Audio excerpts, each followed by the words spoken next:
Sir Rajamouli గారికి ఆయన తండ్రి విజేంద్ర ప్రసాద్ గారే షాక్ ఇచ్చారు అన్న కొన్ని ఆర్టికల్స్ ఈ టైటిల్తో రావడం చూస్తున్నాం.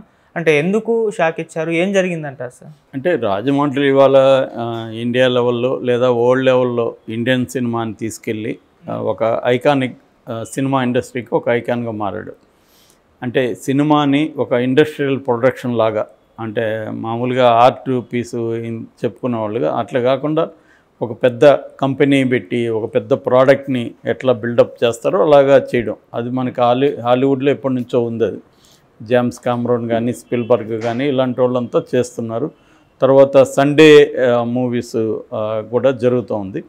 సో ఈ కాంటెక్స్ట్లో ఇప్పుడు రాజమౌళికి కొన్ని ప్రాబ్లమ్స్ వచ్చినట్టుగా అర్థమవుతుంది. అది కూడా ఎక్కడి నుంచో కాదు, మామూలుగా సన్ స్ట్రోక్ అంటుంటారు, అంటే కొడుకుల వల్ల తండ్రులకి ఇబ్బందులు. ఇక్కడ ఏంటంటే రివర్సల్ ఫాదర్ స్ట్రోక్, తండ్రి వల్ల రాజమౌళికి ఇబ్బందులు.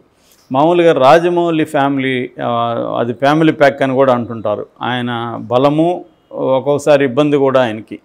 రాజమౌళి ప్రధాన బలం వాళ్ళ ఫ్యామిలీనే. వాళ్ళ ఫ్యామిలీలో మల్టీ టాలెంటెడ్ పీపుల్ ఉన్నారు.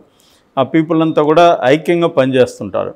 అయితే ఈ ఐక్యత అనేది పని వరకే, మళ్ళీ ఎవరి లైవ్స్ వాళ్ళది, ఎవరి భావజాలాల వాళ్ళది, ఎవరి ఇంటరాక్షన్ వాళ్ళది అలా ఉండిపోతుంది. సో ప్రధానంగా ఏంటంటే రాజమౌళి మీడియాతో మాట్లాడినా, మీడియాతో ఇంటరాక్షన్ కానీ ఒక ఆయనకి రిస్ట్రిక్షన్స్ ఉంటాయి. నోటిదోలు ఉండదు రాజమౌళికి, ఎప్పుడు ఏదంటే అది మాట్లాడడం. ఆయన మాట్లాడే దాంట్లో ఒక రిస్ట్రిక్షను, ఒక మర్యాద ఇది ఉంటుంది. ఎవరితోనైనా కూడా ఆయన చిన్న పెద్ద లేకుండా అందరికి మర్యాద ఇస్తాడు. ఎక్కడ కోపంగా కానీ లేకపోతే నోటి దురుసుగా వాళ్ళని ఇట్లా అనడం వీళ్ళు ఇట్లా అనడం మాట్లాడు. చాలా హంబుల్గా, హ్యూమిలిటీ అంటారు, హ్యూమిలిటీ బాగా ఉన్న వ్యక్తి రాజమౌళి. నిజానికి ఆ స్థాయి పేరు ప్రఖ్యాతులు ఉంటే ఇంక వేరే అయితే మామూలుగా ఎలా రెచ్చిపోతారో మనం ఊహించలేం. కానీ అట్లా ఉండడు రాజమౌళి. మామూలుగా అతన్ని చూస్తే ఇతను ఇంత గొప్ప డైరెక్టరా, ఇంత పెద్ద డైరెక్టర్ అని ఎవరు అనుకోరు, తెలియని వాళ్ళు చూస్తే. అట్లా ఉంటాడు. మీడియాతో ఆయన ఎలా ఉంటాడంటే ఎక్కడ ఎంత మాట్లాడాలో అంతే మాట్లాడు. ప్రధానంగా తన సినిమాని ఎలా ఏ స్టేజ్లో ఎంతంత వరకు ప్రమోట్ చేసుకోవాలి, ఎక్కడ విత్హెల్డ్ చేయాలి ఇన్ఫర్మేషన్ని, ఎక్కడ రివీల్ చేయాలి, అది సినిమాకి కూడా అదే వర్తిస్తుంది. స్క్రీన్ ప్లేలో ఎంత ఇన్ఫర్మేషన్ని ఇవ్వాలి, ఎంత విత్హెల్డ్ చేయాలనేదే ప్రధానం. అదే టెక్నిక్ని ఆయన ప్రమోషన్లకు కూడా వాడతాడు. ప్రమోషన్లకు కూడా అతను సిస్టమేటిక్గా సైంటిఫిక్గా ప్రమోషన్స్ని తీసుకొస్తాడు. నిజానికి ఫిల్మ్ మేకింగ్ కంటే కూడా రాజమౌళి ఈ పబ్లిసిటీని తీసుకెళ్లడంలో ఇండియాలో ఎవరు చేయని ఎత్తులకి, ఎవరు వెళ్ళని ఎత్తులకి వెళ్ళినాడు.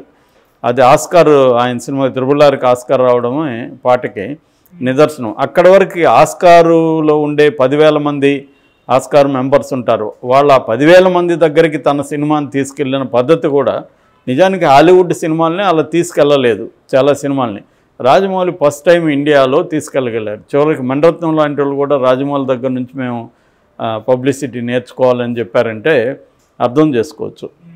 అందువల్ల ఆయన ఒక సిస్టమేటిక్గా ఉంటుంది. ఇక కీరవాణి లాంటి వాళ్ళు ఏం చేస్తారు, వాళ్ళు సెలెక్టివ్గా ఎంచుకుంటారు మీడియాని. తనకు నచ్చిన కొంతమంది మీడియా మిత్రులను పిలిచి వాళ్ళతో మాట్లాడతారు. ఒక్కోసారి ఆయన ఏదన్నా మాట దొరికినా కూడా మీడియా మిత్రులు దాన్ని జాగ్రత్తగా కవర్ చేస్తారు, ఇబ్బంది పెట్టరు అనుకునే వాళ్ళని పిలుస్తాడు ఆయన. వాళ్ళ దగ్గర ఆయన హార్ట్ఫుల్గా ఓపెన్ అప్ అయ్యి మాట్లాడతాడు. ఎప్పుడైనా కీరవాణి ఇంటర్వ్యూ చూస్తే ఆయన చాలా హార్ట్ఫుల్గా ఉన్నదన్నట్టుగా చెప్పడం, నిజాయితీగా మాట్లాడడం అవన్నీ ఉంటుంది. ఆయన మనసులో ఏముంటుంది చెప్తాడు. ఆయనకు ఇది ఉంది అంటే నేనేదో ఆస్కార్ వచ్చింది నాకు, కిరీటాలు వచ్చాయని లేదు. ఈ మధ్య కూడా మా ఫ్రెండ్ వాళ్ళది ఒక చిన్న సినిమాకి ఆయన జస్ట్ పాట పాడాలని, మీరేమన్నా పాడతారా అని అడిగితే ఆయన పాడడమే కాకుండా దానికి మ్యూజిక్ కూడా చేశాడు. వీళ్ళు సార్ మేము డబ్బులు ఎక్కువ ఇచ్చుకోలేము, కొంత ఇచ్చుకుంటామంటే కొంత కూడా వద్దు, నాకేం డబ్బులు వద్దు, నాకు లిరిక్ నచ్చింది, కాన్సెప్ట్ నచ్చింది అని చెప్పాడనమాట.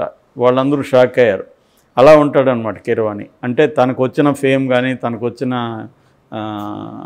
డబ్బులు కానీ ఇవన్నీ పక్కన పెట్టి ఆయన ప్యూర్ దీంట్లో ఆ కాన్సెప్ట్ ఏంటి, దీనికి నేను చేస్తే బాగుంటుంది, నాకు సాటిస్ఫాక్షన్ ఉంటుందా అనుకున్నప్పుడు ఆయన చేసేస్తాడు, ఏం ఆశించకుండా అనేదానికి లేటెస్ట్ ఎగ్జాంపుల్.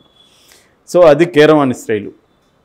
ఇక ఈయన విజేంద్ర ప్రసాద్, ఆయనతో ఏంటంటే ఆయనకి కొంత సరదాగా మాట్లాడడం ఇష్టం, ఓపెన్ అప్ అవ్వడం ఇష్టం.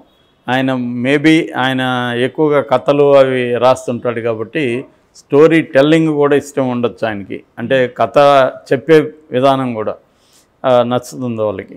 సో ఆయన ఎక్కువగా మీడియాతో మాట్లాడినప్పుడు ఇబ్బందులు వస్తుంటాయి. జనరల్గా ఆయన హిందూ మతానికి సంబంధించి కొంత ఆయన కోరికను కూడా దాచుకోడు. ఆయన మొన్న కూడా ఒక స్టేట్మెంట్ ఇచ్చాడు, నా కోరికలు 4 మోడీ నెరవేర్చాడు, ఇంకొకటి నెరవేర్చాలని. అంటే కాశ్మీర్ పీఓకే అంటారు, పాక్ ఆక్యుపైడ్ కాశ్మీర్, పాకిస్తాన్ ఆక్యుపై చేసుకున్న కాశ్మీర్ని కూడా విముక్తి చేయాలి మోడీ అని కోరుకుంటున్నాడు. దానివల్ల సెక్యులరిస్టులు కావచ్చు మిగతా వాళ్ళకి ఆయన పట్ల ఇబ్బందులు ఉన్నాయి. సో ఈయన హిందుత్వవాదని, రాజమౌళికేమో నాకు మతం ఇంపార్టెంట్ కాదని ఆయన మాట్లాడుతుంటాడు. సో ఈయన వల్ల రాజమౌళిని కూడా ఈయన అకౌంట్లో చేర్చేస్తుంటారు చాలామంది. రాజమౌళి కూడా హిందూ మతత్వవాది అని నిరూపించడానికి చాలా మంది ట్రై చేస్తుంటారు. ఓకే. సో ఈ కాంటెక్స్లో ఈయన లేటెస్ట్గా RRR మీద, కొత్తగా వస్తున్న మహేష్ బాబు సినిమా మీద మాట్లాడాడు. నిజానికి మహేష్ బాబు సినిమాకి సంబంధించి రాజమౌళి చాలా సీక్రెట్గా ఉన్నాడు. ఈవెన్ స్టిల్స్ బయట పోనీయకుండా కానీ ఈవెన్ మహేష్ బాబుని కూడా రిస్ట్రిక్ట్ చేశాడు, ఎక్కడ మీరు దీని గురించి ఎక్కడ మాట్లాడకుండా. ఎందుకంటే ఒక క్యూరియాసిటీ క్రియేట్ చేయాలంటే ఇన్ఫర్మేషన్ లీక్ కాకూడదు. అప్పుడేమవుతుందంటే అంట అని మాట్లాడుకుంటుంటారు కానీ ఏం జరుగుతుందో బయట వాడికి తెలియదు. అందువల్ల మనం ఇన్ఫర్మేషన్ని కంట్రోల్ చేయడం వెరీ ఇంపార్టెంట్. పబ్లిసిటీలో మనం అనుకున్న పద్ధతిలో ఇన్ఫర్మేషన్ వదలాలి కానీ మనకు తెలియకుండా మన కంట్రోల్లో లేకుండా ఇన్ఫర్మేషన్ వెళ్ళిపోకూడదు. అది రాజమౌళికి బ్రహ్మాండంగా తెలుసు అనమాట. అందువల్ల ఆయన అజాగ్రత్తలు తీసుకుంటే వీళ్ళ నాన్న వచ్చి దాన్ని ఇప్పుడు ఇబ్బంది పెడుతున్నాడు. ఈయనేమో పాత సినిమాల విషయంలో కాంట్రవర్సీ క్రియేట్ చేశాడు. ముఖ్యంగా RRRలో అది మల్టీ స్టార్ అని తెలుసు. జూనియర్ ఎన్టీఆర్, ఇటు రామ్ చరణ్ సంబంధించి ఆయన ఇప్పుడు మాట్లాడింది వైరల్ అయిపోయి గొడవలు క్రియేట్ అయింది. ఆయన ఏం మాట్లాడాడంటే, రామ్ చరణ్ని మేము అల్లూరి సీతారామరాజుగా చూపిస్తే వాళ్ళేమో హిందీ వాళ్ళు రాముడు అనుకొని హిట్ చేశారు అని చెప్పాడు. అది నిజమే కావచ్చు, కానీ దానివల్ల ఏమవుతుందంటే హిట్ అవ్వడానికి ఇదే కారణం అన్నట్టుగా ఉంది. అదో ప్రాబ్లం. రెండవది, అన్నిటికంటే పెద్ద ప్రాబ్లం ఆయన క్రియేట్ చేసింది ఏంటంటే, జూనియర్ ఎన్టీఆర్ని కూడా మేము ఈక్వల్గా అనుకొని చేశాం కానీ అది అలా రాలేదు, సపోర్టింగ్ రోల్లకే పరిమితం అయిపోయాడు. అందుకనే ఆ భీమా కొమరమీం సాంగ్ కూడా మేము అట్లా అనుకొని చేసాము అవన్నీ చెప్పాడు. నువ్వు ఎట్లా అనుకొని చేసావు ఏంటనేది చెప్పితే దీని రియాక్షన్ ఎలా ఉంటుందని ఆలోచించాలి. ఎందుకంటే జూనియర్ ఎన్టీఆర్కి కూడా ఒక స్ట్రాంగ్ ఫ్యాన్ ఫాలోయింగ్ ఉంటుంది, వాళ్ళు హర్ట్ అవుతారు. ఇవన్నీ ఆలోచించలేదు. అదే రాజమౌళి అయితే ఇలా మాట్లాడు, ఆయన ఏంటంటే ఆలోచిస్తాడు, ఈ మాట మనం మాట్లాడితే దీని రియాక్షన్ ఎలా ఉంటుంది. ఇదంతా నిజమే కావచ్చు ఆయన చెప్పింది, కానీ దాని రిపర్కషన్స్ వేరుగా ఉంటాయి. సో ఇప్పుడు జూనియర్ ఎన్టీఆర్ ఫ్యాన్స్ అంతా కూడా విపరీతంగా రాజమౌళి మీద, ఈయన మీద పోస్టులు పెడుతున్నారు, విజయేంద్ర ప్రసాద్ మీద. ఇదంతా ఇప్పుడు తలనొప్పోయింది. ఈయన ఇప్పుడు రాజమౌళి వాళ్ళ నాన్నకి వ్యతిరేకంగానే మాట్లాడలేడు, దాన్ని కరెక్ట్ చేయాలని ట్రై చేస్తే అది ఇంకా పెంట్ అవుతుంది. సో అందుకని సైలెంట్గా ఉన్నట్టుగా అర్థమవుతుంది. ఏదేమైనా రాజమౌళి తలబట్టుకుంటున్నాడు అనేది అర్థమవుతుంది. ఇక మహేష్ బాబు సినిమాకి సంబంధించి కూడా అనేక డీటెయిల్స్ చెప్పేస్తున్నాడు, దాని జానరా ఏంటి, అది ఎట్లా ఉంటుంది అన్నీ చెప్పేస్తున్నాడు. దీనివల్ల ఏమవుతుందంటే ఇప్పటి నుంచే జనాల్లోకి వెళ్ళిపోయి క్యూరియాసిటీ తగ్గిపోతుంది. క్యూరియాసిటీ ఉండాలంటే దానికి సంబంధించిన ఇన్ఫర్మేషన్ని బయట పెట్టకూడదు. అప్పుడేమవుతుందంటే అదేం సినిమా, అది ఎలా ఉంది, మహేష్ బాబు ఎలా ఉన్నాడు, ఇవన్నీ క్యూరియాసిటీ ఉండి ఎవరికి తోచినట్టుగా వాళ్ళకి ఊహాగానాలు ఉంటాయన్నమాట. ఆ ఊహాగానాలకి ఈయన ఫుల్ స్టాప్ పెట్టేస్తున్నాడు. ఎందుకంటే నువ్వు ఇన్ఫర్మేషన్ పెడితే ఇంక ఊహాగానాలు ఉన్నాడు. ఎప్పుడు కానీ ఇన్ఫర్మేషన్ తెలియకపోతే మన ఇమాజినేషన్ చేసుకుంటుంటాం. తెలిసిపోయిందనుకో ఇమాజినేషన్ స్కోప్ ఉండదు. సో ఇది ఈ రెండు రకాల తలనొప్పులు. అంటే జూనియర్ ఎన్టీఆర్ ఫ్యాన్స్ని హర్ట్ చేసే విధంగా మాట్లాడడం, రెండోది మహేష్ బాబు రాబోయే మహేష్ బాబు ప్రాజెక్టుకి సంబంధించిన ఇన్ఫర్మేషన్ని ఒక ప్లాన్డ్గా కాకుండా ఇష్టం వచ్చిన రీతిలో వదిలేయడం.